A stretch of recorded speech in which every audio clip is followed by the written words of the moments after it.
Hey everybody, Logan here. Today, well, it's not a video I wanted to make.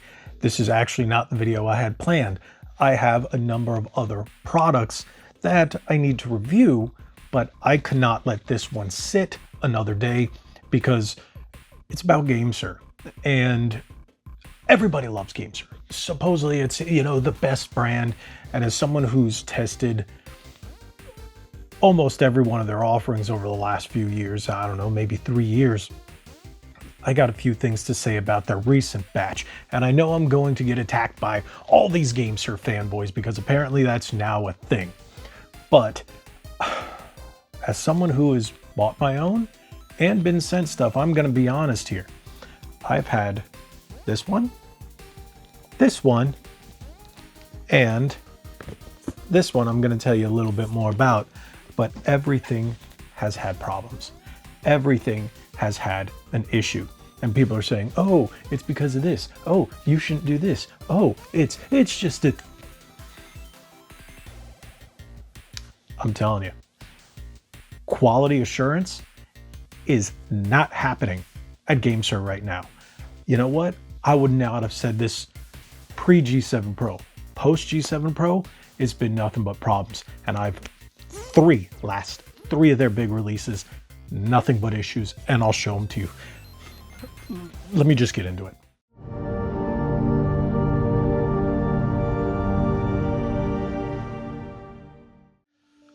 Okay, so first I'm going to start out with a few things that I purchased, because this is coming from someone who does get sent product from them as well as purchase my own, because they don't send me everything. And what's funny is the ones that would do significantly better on my channel in terms of views, they don't send me. They send me the stuff that doesn't. So I'm not going to get into that Pocket Taco, which just has been a pain in the butt. And it's not something you want to use with your phone if you have Android and you don't want to pay or do something illegal. I'm sorry, it's why I haven't done a video. People have asked me, why haven't you done the video? One, because I ain't paying money for an app to test one thing that was supposed to be given for free and without some shisty stuff behind it. Yes, so apparently there's ways to do it with the iPhone, but if you're an Android user, yeah, prepare to do things you don't want to do. So that out of the way, but I'm going to start with these two controllers. These two I purchased my own. First, I got the G7 Pro Plum Purple, and then the Tarantula Pro for Xbox. I didn't even notice this right away. Both of the sticks are different. I had someone leave in the comments that they couldn't even make the sticks the same color. Look at them. You see them? Two different color sticks. And in person you can see this one's much darker, this one's much lighter. I think the camera's picking it up well. And I was like, did they do it to match these buttons? No. And then when I looked at the ad and in the website, no, they were the same color. So they done goofed. Quality assurance isn't there.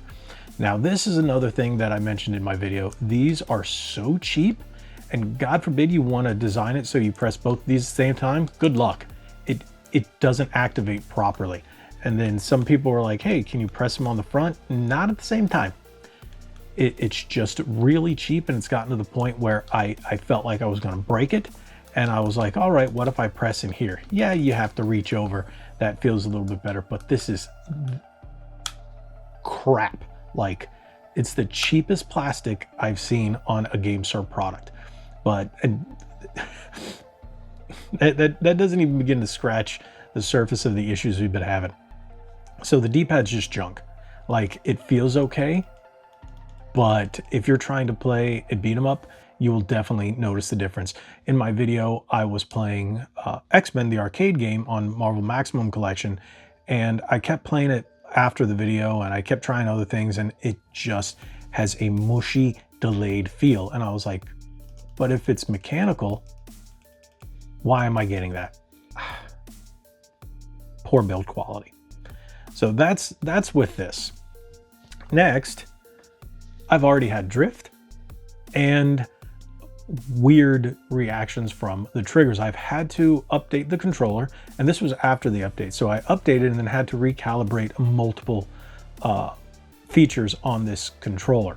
So I had to recalibrate the sticks because at one point it was just bobbling up and down and kept going back and kept going back. And I'm like, what, how does it have drift? It's supposed to be TMR. They're poorly calibrated to begin with. So I've already had to recalibrate them twice, including the triggers. The triggers somehow randomly got uncalibrated, and I had turned off the Xbox. I had gone away and come back. I had actually used the dock. The dock wasn't plugged into anything. I just had it literally sitting right here, and I docked it and came back and then turned it on, and it was just going through my Xbox menu. I'm like, what? And apparently the trigger just somehow got locked into pressed mode without anything touching it. So I had to recalibrate it, still wouldn't work. And then I closed the app, opened it back up, recalibrated again, both with trigger locks on and off, and it finally worked. So this has been nothing but a pain. And this is their newest version of the G7 Pro wired. Like, GameSir, come on. I mean, this is your newest version. You fixed the D-pad, but we still can't get these trigger and stick issues taken care of.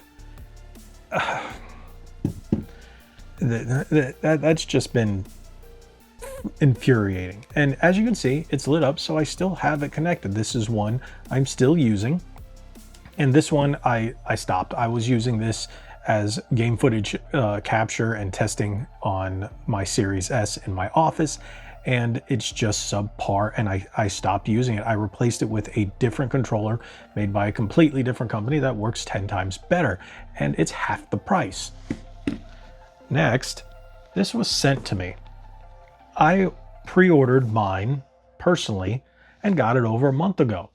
This was my review copy. It just arrived. One, thank you, GameSir, but you're sending out purchases before reviews. Reviews are supposed to go out first. And then when I got this, I noticed it's been pushed in, beat up here, and the whole box is torn here. So beat up here and dented here. The chance of this working correctly is significantly lower. And I was like, okay, that's fine. I had originally got mine, but I was going to do a member giveaway for this one. But how does this make me look giving away something that's beat the crap up? Now it just looks like I'm giving my members junk. So I'm not going to do that. And you know what? That actually kind of upset me quite a bit, because I like doing member giveaways on controllers, and I do it through my podcast, with my members. So I've already given away about 4 or 5 controllers, I think, already, and I wanted to do that for this one, but seriously, like, one, they didn't even send me any tracking or know when it was coming to even know if I was going to get it. I got an email that said, hey, do you want to review it? I said, sure. It literally took 2 months from the email to get it. So I was like, all right. It actually took me a lot less time to get the standard one that I purchased. And funny enough, it still says pre-order on the website, but people have received them and have been using them. This one, the shipping was fine on this one, because this one actually came locally. When I mean locally, in the United States, it shipped across the states from California to Florida, and it came just fine. This one, this box had seen better days too. I don't even know if I still have it over here. Yeah, when this arrived, the box was okay, but it was kind of bent and pushed in over here. But as of right now, it's okay. The purple one was the best one. The shipping was all right on there, but what bothered me is the one for a review copy was just all beat the crap out of. So I know that has nothing to do with a regular consumer, but if they're shipping that to me, imagine what they'll ship to someone who's just buying it, and they're not putting their best foot forward on any of their latest products. And it's funny, because if we go back a generation, or we go back to the Nova, the Supernova, the Nova Lite, the G7 SE, G7 HE, Collide Flux, fantastic controllers. The Cyclone 2, no issue. The Cyclone 2 was actually given to me, and the original Tarantula. So they sent me quite a few back in the day, and everything was great. But now all of a sudden, quality control is right out the window. I mean, GameSir, what are you doing? And I've been reading the comments section on a lot of the GameSir videos. I thought people were just kind of exaggerating, but once I started seeing what they're seeing, I was like, I'm the fool here for not believing them. I'm the idiot for going, nah, you're just exaggerating. I'm naive. And now that I'm seeing it across the board, it shouldn't be this way. GameSir, step your game up. People have started falling in love with your products. Give them a reason to come back, give them a reason to buy more. Stuff like this ain't the way to do it. So there you go. I'm leaving it at that. Just a warning to everybody out there buying current GameSir products. Maybe you want to get them where you can find them at like Best Buy, where, you know, the shipping isn't so rough. I don't know, because they come in large pallets and stuff like that. Their shipping is a little lighter. But when it comes to your door or to your PO box or however you have it set up, you're gonna see a couple rough things here. But this, there's no excuse for that. And for having to recalibrate this multiple times in just the first few days, there's no reason for that. But there you go. I'm gonna end it there. Give you guys that warning. Thank you guys so much for watching. If you haven't already, hit that subscribe button, hit that like button, share this video. God bless each and every one of you. Like what I always say, be legendary. Thanks again.